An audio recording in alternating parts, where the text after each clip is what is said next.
Hai, masih bersama saya Mr. G bicara. Tentu saja bicara tentang kebenaran berdasarkan fakta, data, dan realita.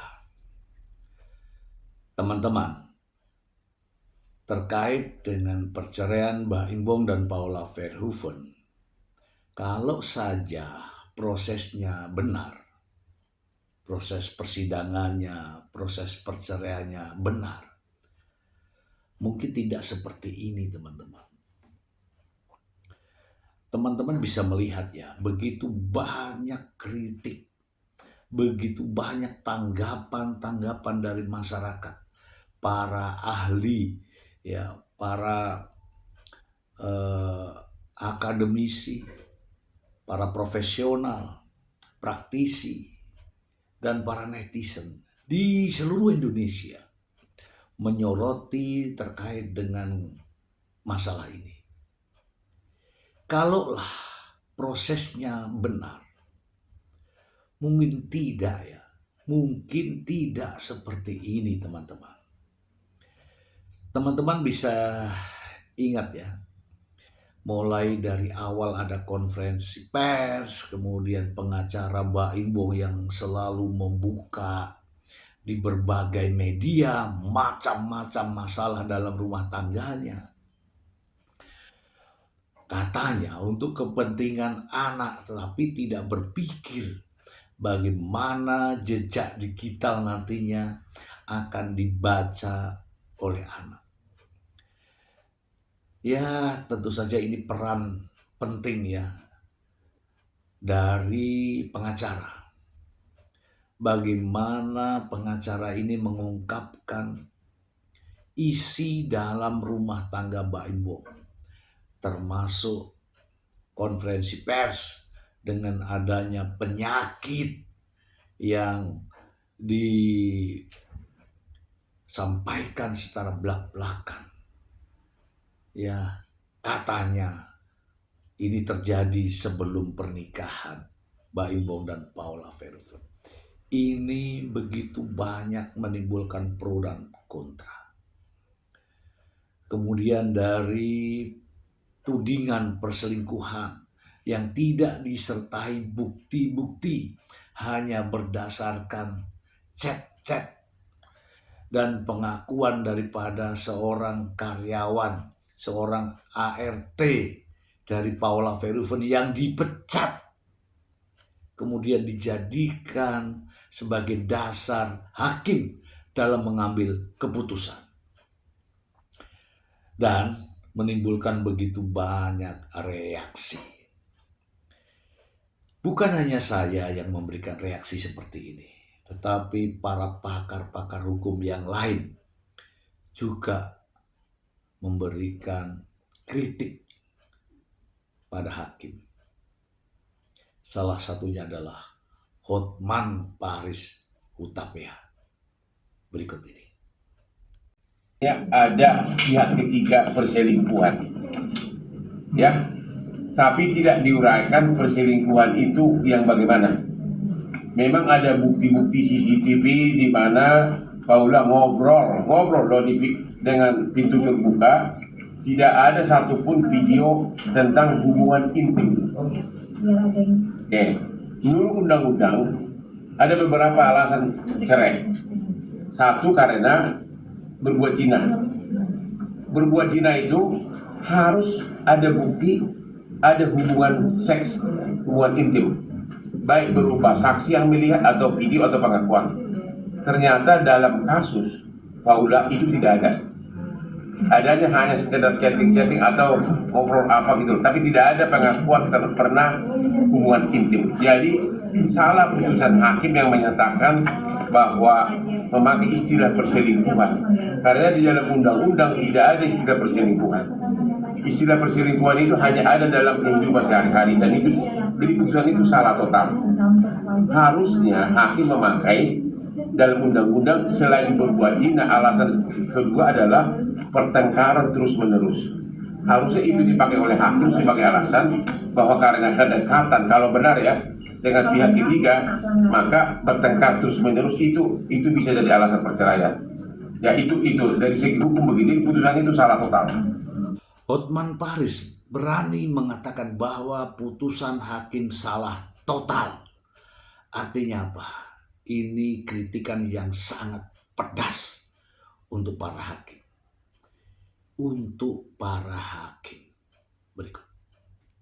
Juga tidak setuju dengan jubir hakimnya yang bukan hakim, itu hanya humasnya yang mengumumkan isi putusan dengan mengatakan bahwa dia adalah wanita durhaka dan dia selingkuh. Itu nggak boleh, dia jubir, nggak boleh ngomong gitu. Dia hanya mengatakan perkara cerai sudah diputus, dikabulkan dan terbuka banding, hanya sebatas itu. Ya, kalau dia humasnya pengadilan itu kan bukan hakimnya, dan itu kan perkara belum final, masih banding. Itu sangat merugikan pihak yang berperkara. Ya, udah. Bang, tapi tadi hanya Paula bisa dibilang tuh akhirnya melaporkan juga pihak hakimnya ke komisi judisial. Iya, harusnya saya juga udah bilang sama Paula, khusus menyangkut putusan yang salah, itu harusnya bukan ke komisi judisial, itu harusnya ke Mahkamah Agung, ke Bawas, Dewan Pengawas, ke Bawas. Itu karena komisi judisial tidak bisa mencampuri substansi perkara. Ya, tapi kalau yang humas yang ngomong itu kemungkinan itu pun masih ragu-ragu, masih abu-abu. Tapi kalau itu dilaporkan semuanya ke Bawas, Dewan Pengawas di Mahkamah Agung, itu kewenangan dari Mahkamah Agung, bukan ya. Salah alamat kalau kekayaan. Salah alamat. Tapi Ya. hari ini kabarnya Paula sendiri diperiksa di komisi judisial, Bang. Gimana? Komisi judisial tetap tentu ada pengaduan, tentu akan, tapi pengaduannya itu apa dulu? Kalau menyangkut substansi putusan, komisi judisial tidak berwenang. Nanti karena komisi judisial tidak bisa menjatuhkan sanksi tanpa nanti join dengan Mahkamah Agung. Nanti Mahkamah Agung tidak akan setuju. Jadi akan sia-sia perjuangannya itu. Harusnya ke Bawas Mahkamah Agung. Berarti langkahnya harus ke Bawas dulu, baru ada Ke Bawas, lebih tepat ke Bawas, ya, agar langsung karena dia berhak menjatuhkan sanksi. Mahkamah Agung sendiri berhak sendirian menjatuhkan sanksi. Tapi kalau komisi judisial harus join dengan Mahkamah Agung, harus tim.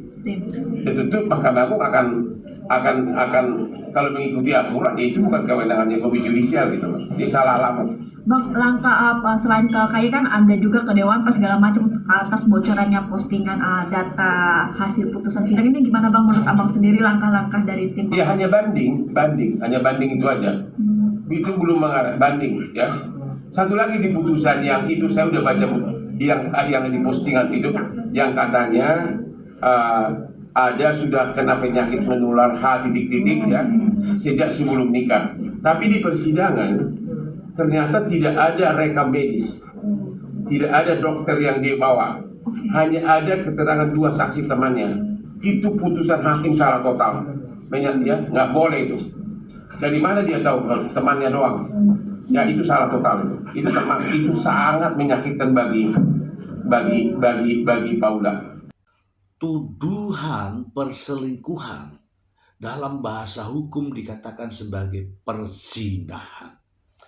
Yang namanya zina haruslah ada hubungan suami istri.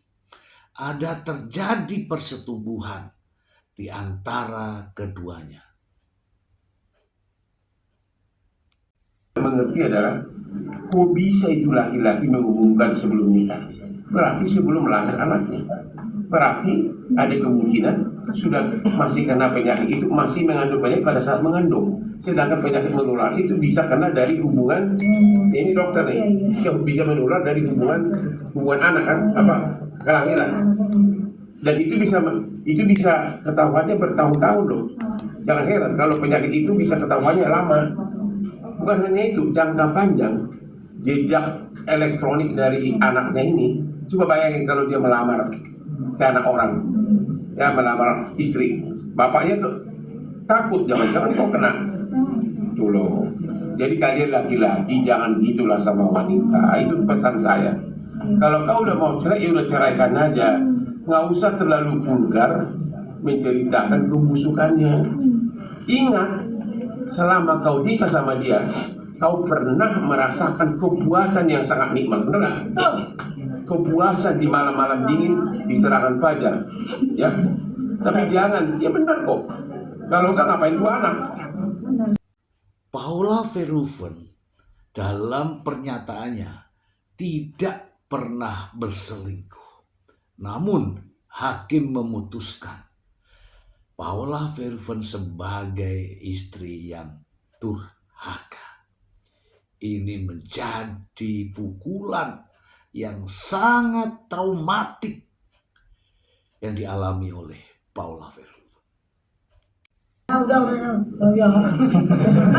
abang sebagai Bang, tapi laki-laki, bisa abang sebagai laki, tuduhan bang pencemaran sebagai nama baik nggak, Bang? laki-laki Mungkin, melihat Bang. kelakuan Mbak Im sendiri, kecewanya seperti apa bang, marahnya seperti apa? Point of view Semua laki-laki pasti kecewa kalau itu benar. Cuma caranya tidak harus dipermalukan begitu.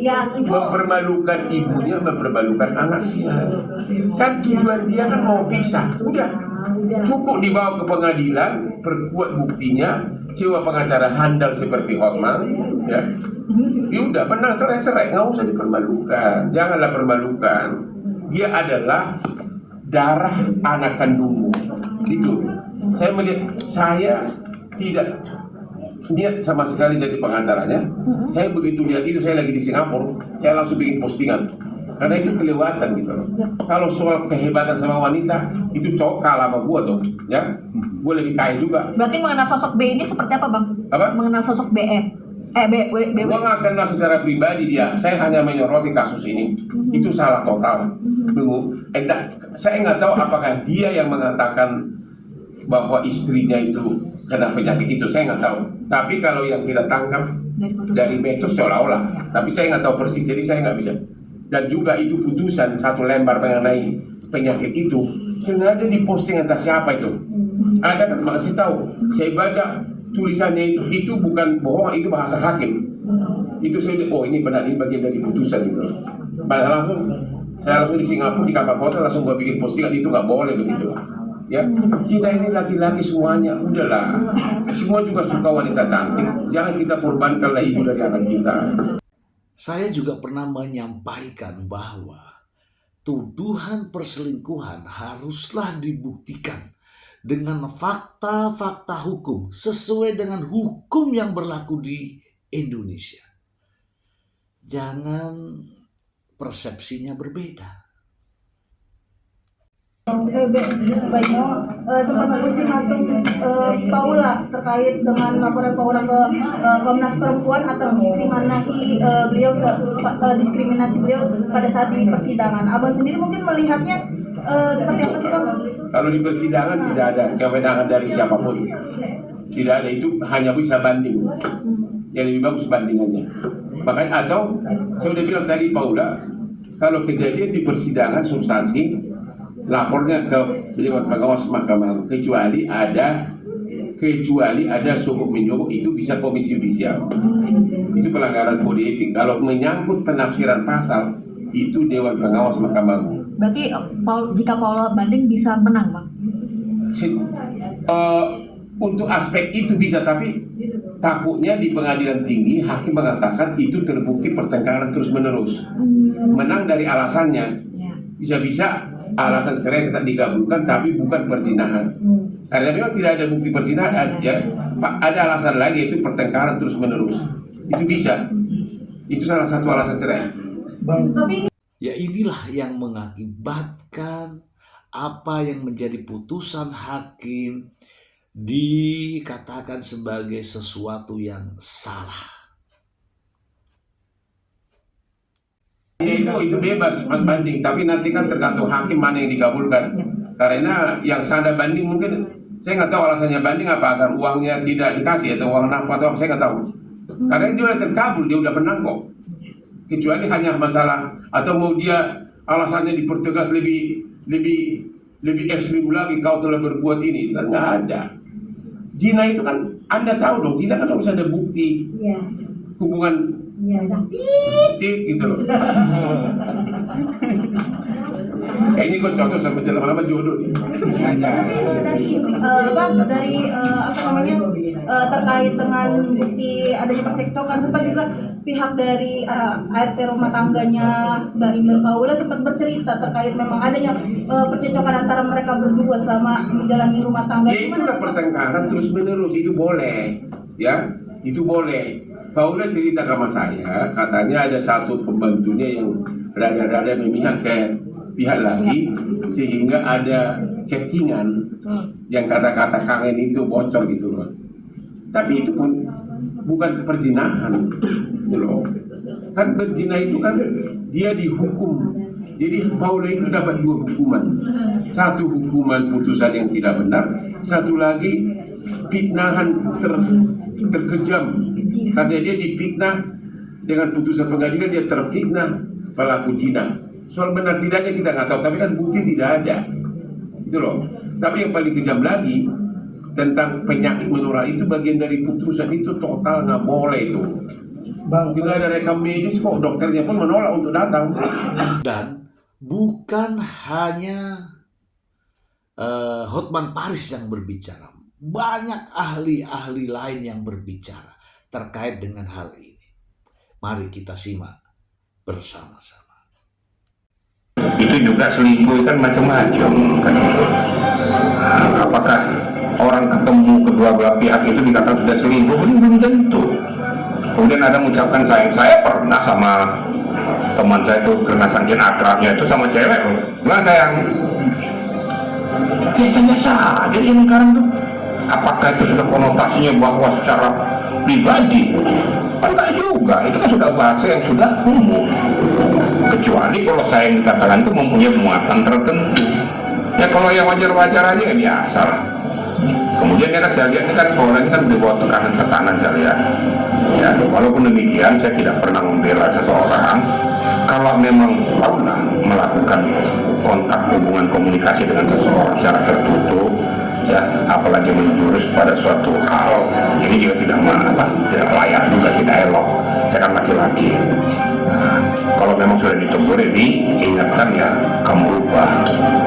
Tapi sejauh mana kata-kata selingkuh yang si Bayu katakan ini kan itu harus ada pembuktian.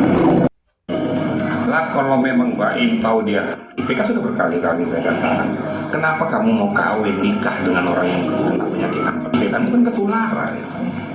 Dugaannya yang kedua, yang ketiga, nyatanya kan punya anak, nyatanya anaknya sehat walafiat. Yang ketiga, yang keempat, apakah pantas selama melaksanakan hidup rumah tangga itu mengumbar kejelekan-kejelekan dalam rumah tangga itu pada publik? Terlepas apapun hubungan suami istri, namanya suami istri itu ada saja kadang-kadang yang tidak sependapat, tidak sepakat dalam suatu persoalan. Tapi kan ini bukan untuk konsumsi publik. Ini yang saya katakan berkali-kali sangat-sangat tidak manusiawi, sangat tidak berpendidikan. Ya. Sekarang kembali lagi kepada dia, apa kamu sudah benar selama menjalani keartisanmu? Apa kamu paling setia sejagat raya? Lempar tai ke muka orang atau lempar tai sendiri? Karena kita juga belum tentu, justru lebih parah dengan apa yang kita ungkapkan kepada lawan kita.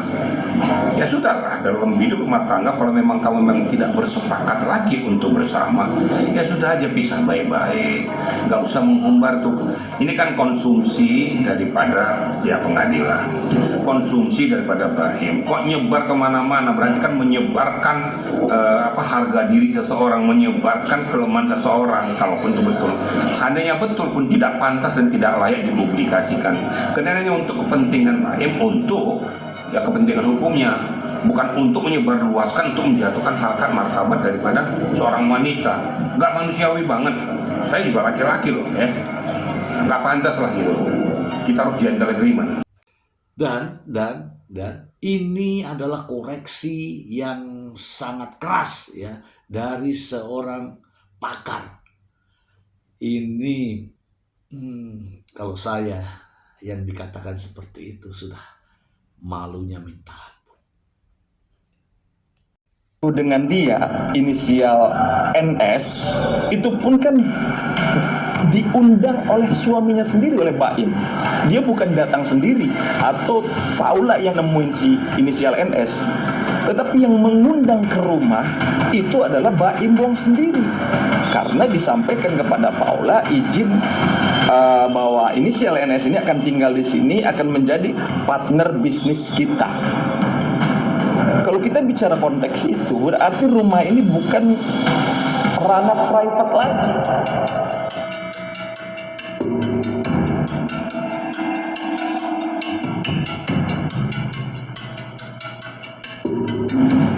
Sudah terbuka untuk orang luar. Jadi kalau dikatakan Paula selingkuh, saya tidak yakin dia berselingkuh gitu loh. Kenapa? Karena ya memang NS sendiri diundang oleh Mbak Imong, dan Mbak Imong sudah memberitahukan kepada Paula. Tentunya Paula sebagai istri, dia akan sami'na wa ta'na terhadap suami. Masih banyak yang memberikan kritikan terhadap apa yang sedang terjadi. Namun rasa-rasanya mereka yang selalu ingin menang, selalu ingin di atas segalanya, ini adalah sesuatu yang terjadi karakter seseorang yang menurut saya NPD. Berikut. Tentang orang-orang NPD Bunda, tentang orang NPD, benar gak sih orang-orang NPD itu orang yang ingin diakui? Tadi Bunda sempat bilang, dan ingin diakui dan merasa dirinya selalu benar, dan dia adalah omongannya adalah Tuhan. Omongannya dia itu. Orang yang kayak begitu kan memang orang yang ingin dilihat sebagai sesuatu yang luar biasa dan sebagainya. Cuman untuk menegakkan diagnosa bahwa seseorang itu NPD atau tidak, itu perlu assessment yang cukup panjang. Kita nggak bisa lihat dari satu sisi, 2 sisi, 3 sisi itu oke, itu pasti NPD, belum tentu. Tapi ada kecenderungan seperti itu mungkin, karena setiap orang ingin kelihatan ditampil foto, kenapa di-upload di media sosial? Semua orang melakukan itu kan untuk dilihat gitu ya, sama juga kan berarti. Tapi kan ada batasannya. Nah, assessment ini yang harus bagus dulu, baru kita bisa menegakkan diagnosa bahwa dia NPD atau bukan.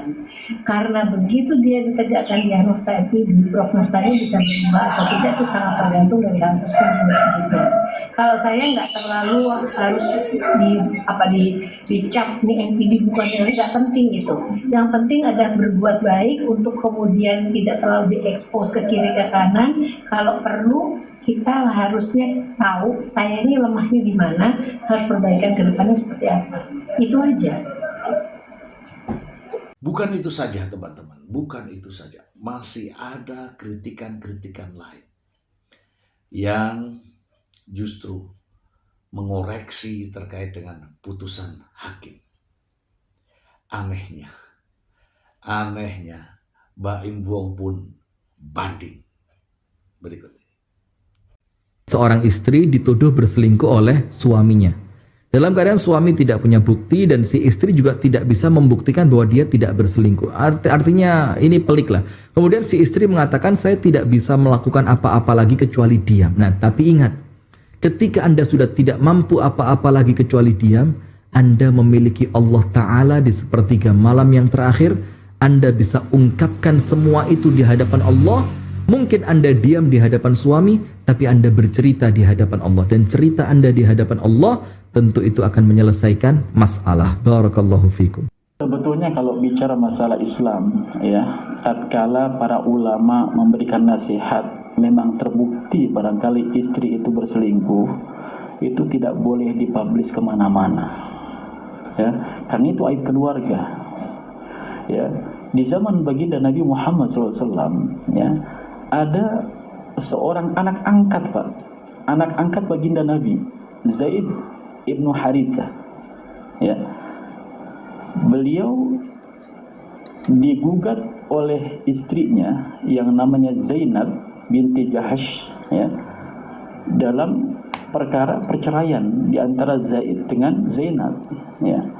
Tapi kemudian, ya, perkara ini hanya diputuskan oleh Rasulullah SAW sebagai penguasa tatkala itu, dan ulama mengatakan ketika pun terjadi perceraian dengan asbab adanya tuduhan nusyuz dari suami kepada istrinya, jangan sampai perkara ini kemudian dipublish.